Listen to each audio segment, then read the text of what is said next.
Hi అండి, అందరికీ నమస్కారం. అందరూ ఎలా ఉన్నారు? బాగున్నారా? నేను చాలా బాగున్నాను అండి. మీరందరూ కూడా చాలా బాగుండాలని మనస్ఫూర్తిగా కోరుకుంటున్నాను. గుడి నుండి ఇంటికి వచ్చాక కొన్ని తప్పులను అస్సలు చేయకూడదు. అవేంటో ఇప్పుడు వీడియో ద్వారా తెలుసుకుందాం. వీడియోని మాత్రం ఎక్కడ కూడా స్కిప్ చేయకుండా లాస్ట్ వరకు చూడండి. అప్పుడే మీకు పూర్తి ఇన్ఫర్మేషన్ అనేది ఈ వీడియో ద్వారా అయితే అందుతుందండి. గుడి నుండి ఇంటికి వచ్చాక ఈ తప్పులు చేస్తే ఆ దేవుడు కూడా మిమ్మల్ని కాపాడలేడు. సాధారణంగా మన ఇంట్లో పెద్దవారు వారానికి ఒకసారైనా గుడికి వెళ్ళాలని చెబుతారు. గుడికి వెళ్ళడం వల్ల మనకు దేవుడి ఆశీర్వాదం లభించడంతో పాటు మనసు కూడా చాలా ప్రశాంతంగా ఉంటుంది. అయితే గుడికి వెళ్ళేటప్పుడు ఎంత భక్తితో వెళ్తామో అంతే నియమనిష్టాలతో గుడి నుండి ఇంటికి వచ్చేటప్పుడు కొన్ని నియమాలను ఖచ్చితంగా పాటించాలి. కానీ కొంతమంది భక్తులు మాత్రం గుడి నుండి ఇంటికి వచ్చేటప్పుడు తమకు తెలియకుండానే కొన్ని పొరపాట్లను చేస్తారు. ఇలా చేయడం వల్ల మీరు గుడికి వెళ్ళిన పుణ్యం దక్కకపోవడమే కాక మీ ఇంటికి చెడు ప్రభావాలు కలిగి అవకాశాలు ఉన్నాయి. కాబట్టి గుడి నుండి తిరిగి ఇంటికి వచ్చేటప్పుడు అసలు చేయకూడని పొరపాట్లు ఏమిటో ఇప్పుడు ఈ వీడియోలో మనము తెలుసుకుందాం. అలాగే ఈ వీడియో చూసే ముందు ఓం శ్రీ గణేశాయ నమః అని ఒక చిన్న కమెంట్ అయితే చేయండి. చాలామంది గుడికి వెళ్ళినప్పుడు గుడిలో ఉన్న దేవుని విగ్రహాన్ని ముట్టుకొని నమస్కారం చేస్తారు. కానీ ఎట్టి పరిస్థితుల్లోనూ దేవుని విగ్రహాన్ని ముట్టుకోకూడదు. మరి ముఖ్యంగా మహిళలు మాత్రం ఆంజనేయ స్వామిని పొరపాటున కూడా తాకరాదు. ఎందుకంటే ఆంజనేయ స్వామి బ్రహ్మచర్యం పాటించడం వల్ల మహిళలు తాకకూడదని వేద పండితులు చెప్తున్నారు. జ్యోతిష శాస్త్రం ప్రకారం వేద మంత్రాలతో ప్రతిష్ఠించబడిన దేవుని విగ్రహాలను ముట్టుకోవడం వల్ల అవి అపవిత్రం అవ్వొచ్చని పండితులు సూచిస్తున్నారు.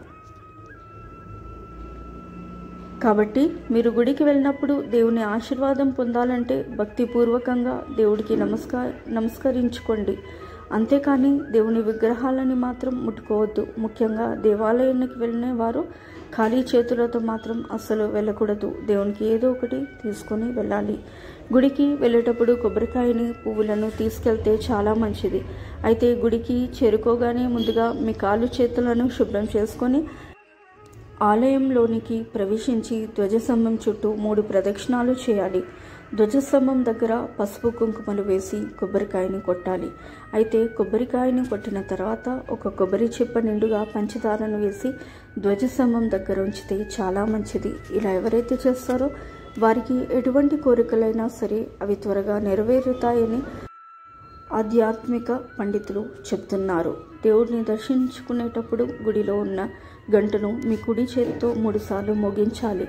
గంట మోగించడం వల్ల మనసు ఆధ్యాత్మిక ఆనందం, మానసిక ప్రశాంతత, అలాగే సకల దేవతలకు ఆహ్వానం పలికినట్టు అవుతుంది. ముఖ్యంగా ఎర్రటి వస్త్రాలను ధరించి ఆలయానికి వెళ్తే చాలా మంచిది. దేవాలయంలో ఉన్న దేవుని ముందు మన కష్టాలను చెప్పుకొని కంటనీరు పెట్టుకోకూడదు. అయితే చాలామంది ఇళ్లలో ఎప్పుడు డబ్బు సమస్యలే ఉంటాయి. మరికొంతమంది ఇళ్లలో ఎంత డబ్బు సంపాదించినా ఇంట్లో డబ్బు నిలవదు. అలాంటి వారు గురువారం రోజున సాయిబాబా గుడికి వెళ్ళి ఆలయంలో ఉన్న ధునిలో ఒక కొబ్బరికాయను వేసి అక్కడున్న విభూతిని ధరించి ఆ ధుని చుట్టూ 3 ప్రదక్షిణాలు చేస్తే మీ ఇంట్లో డబ్బు సమస్యలు లేకుండా మీ ఇంట్లో నిరంతరం డబ్బు వస్తూనే ఉంటుంది. చాలామంది గుడిలో దర్శనం అయిన తర్వాత గుడిలో కూర్చోకుండా వచ్చేస్తారు. కానీ అలా అస్సలు చేయకూడదు.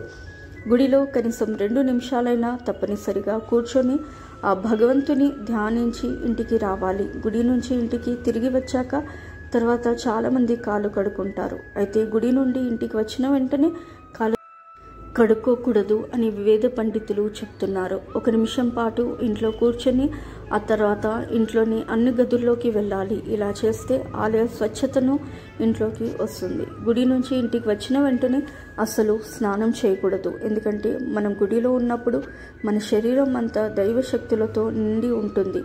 అంటే మన శరీరం మొత్తం పాజిటివ్ ఎనర్జీతో ఉంటుంది. కాబట్టి ఈ పాజిటివ్ ఎనర్జీతో ఇంటికి వచ్చిన వెంటనే స్నానం చేస్తే ఆ పాజిటివ్ ఎనర్జీ అంతా తొలగిపోతుంది. దీనివల్ల మీరు భగవంతుని దర్శనం చేసుకున్నా కూడా పుణ్యం మాత్రం లభించదు. అందుకే గుడి నుంచి ఇంటికి వచ్చిన వెంటనే కాళ్ళు కడుక్కోవడం, స్నానం వంటిది చేయరాదు.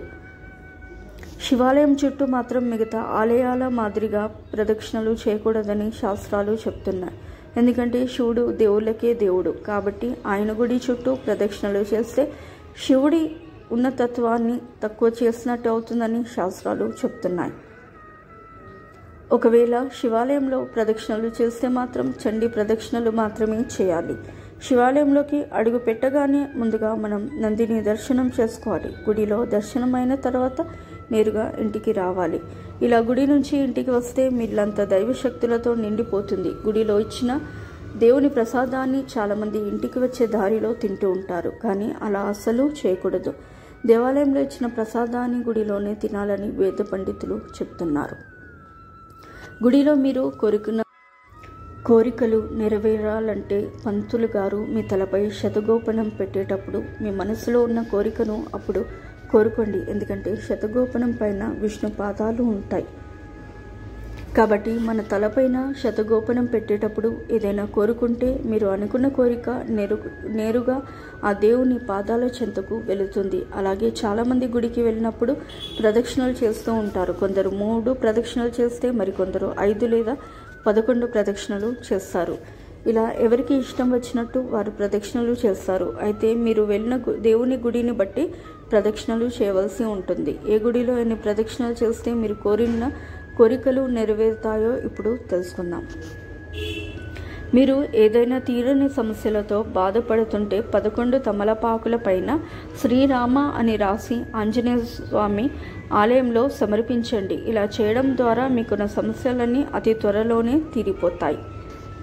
అలాగే సాయిబాబా ఆలయంలో 5 లేదా 9 ప్రదక్షిణలు చేయాలి. ఆలయంలో ఉన్న విభూదిని నుదిటిపై ధరించాలి.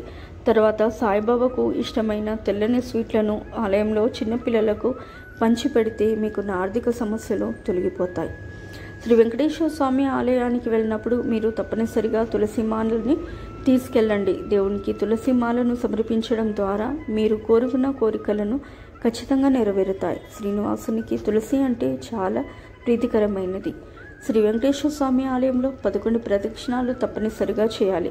గుడిలో ప్రదక్షిణాలు చేసేటప్పుడు ఓంకారం నామాన్ని జపిస్తూ ప్రదక్షిణలు చేయాలి. ఇలా చేయడం వల్ల మనం కోరుకున్న కోరికలు ఖచ్చితంగా నెరవేరుతాయని ఆధ్యాత్మిక పండితులు చెప్తున్నారు. ఎన్ని ప్రయత్నాలు చేసినా కొంతమందికి వివాహం కుదరదు.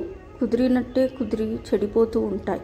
అలాంటి వారు శుక్రవారం రోజున అమ్మవారి గుడికి వెళ్ళి నెయ్యితో తడిపిన ఒత్తులను బెల్లం మీద ఉంచి దీపం వెలిగించాలి. ఇలా చేయడం వల్ల అమ్మవారి అనుగ్రహంతో మీరు కోరుకున్న కోరికలు ఖచ్చితంగా నెరవేరుతాయని వేద పండితులు చెప్తున్నారు. అమ్మవారికి దర్శనం అనంతరం ఆలయంలో కనీసం 2 లేదా 3 నిమిషాలు కూర్చొని ఓం శ్రీ మాత్రే నమః అనే మంత్రాన్ని జపించండి. మీకు అంతా శుభమే జరుగుతుంది.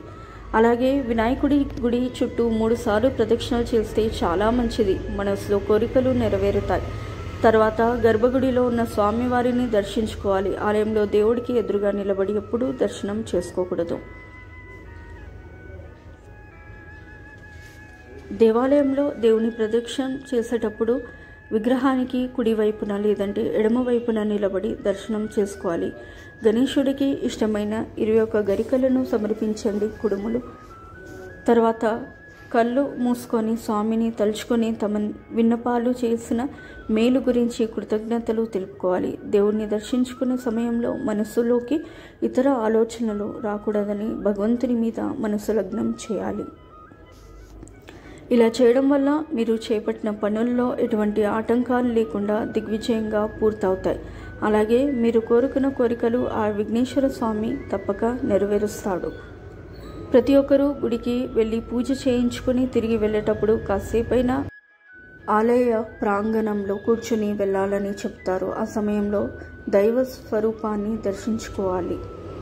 ఎటువంటి బాధలు లేకుండా చనిపోవాలని, ఎవరి మీద ఆధారపడకుండా తమ స్వశక్తి మీదే ఉండాలని, దైవ సన్నిధిలో మరణించే అవకాశం కల్పించాలని, అలాగే మీకున్న కోరికలను మనసులో కోరుకుంటూ కాసేపు ఆలయంలో కూర్చోవాలి. గుడిలో పాజిటివ్ ఎనర్జీ ఉంటుంది. మీరు కొద్దిసేపు గుడిలో కూర్చోవడం వల్ల ఆ శక్తి మీ శరీరం మీదికి వస్తుంది, మనసు ప్రశాంతంగా ఉండేలా చేస్తుందని ఆధ్యాత్మిక పండితులు చెప్తున్నారు. అలాగే గుడి నుండి ఇంటికి తిరిగి వచ్చేటప్పుడు వేరే వాళ్ళ ఇంటికి వెళ్ళకూడదు. మధ్యలో ఏ పని కోసం ఆగకూడదు. నేరుగా ఇంటికే వెళ్ళాలని పండితులు సూచిస్తున్నారు. తద్వారా గుడిలో పాజిటివ్ ఎనర్జీ ఆ శక్తి మీ ఇంట్లోకి ప్రవేశిస్తుందని చెప్తున్నారు. ఈ వీడియో కనుక మీకు నచ్చినట్లయితే ప్లీజ్ లైక్ చేసి మీ ఫ్రెండ్స్కి షేర్ చేయండి. అలాగే మా కొత్త వీడియోస్ మీకు వెంటనే చేరాలంటే మా ఛానల్ని సబ్స్క్రైబ్ చేసుకొని పక్కనే ఉన్నటువంటి బెల్ ఐకాన్ని ప్రెస్ చేయండి. ధన్యవాదములు. సో ఇదండి ఇవాల్టి వీడియో. తిరిగి రేపటి వీడియోలో మళ్ళీ కలుద్దాము. అంతవరకు సెలవు. నమస్కారం. సర్వే జనా సుఖినో భవంతు.